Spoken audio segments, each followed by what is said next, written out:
there was a rich merchant who had 4 wives. He loved the 4th wife the most, and adorned her with rich robes and treated her to delicacies. He took great care of her and gave her nothing but the best. He also loved the 3rd wife very much. He's very proud of her and always wanted to show off her to his friends.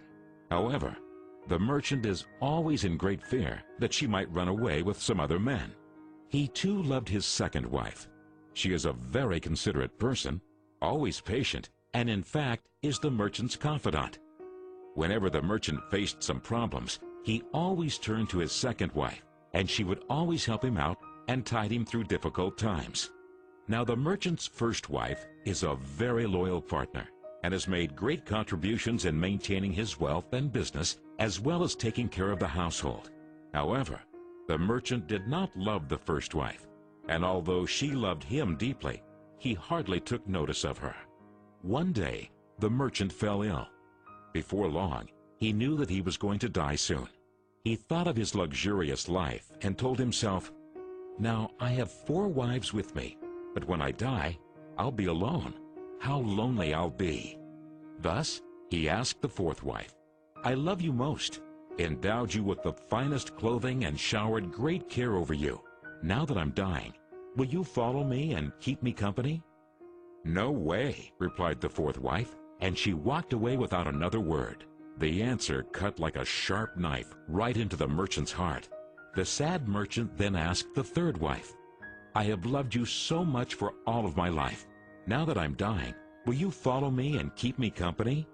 "No," replied the 3rd wife. "Life is so good over here. I'm going to remarry when you die." The merchant's heart sank and turned cold.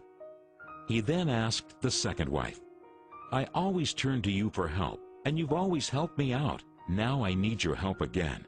When I die, will you follow me and keep me company?" "I'm sorry, I can't help you out this time," replied the 2nd wife. "At the very most, I can only send you to your grave."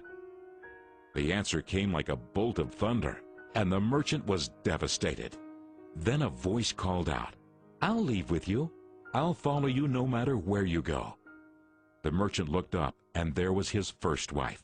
She was so skinny, almost like she suffered from malnutrition.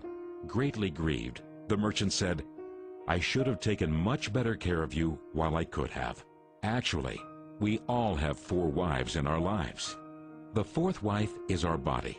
No matter how much time and effort we lavish in making it look good, it'll leave us when we die. Our 3rd wife? Our possessions, status, and wealth.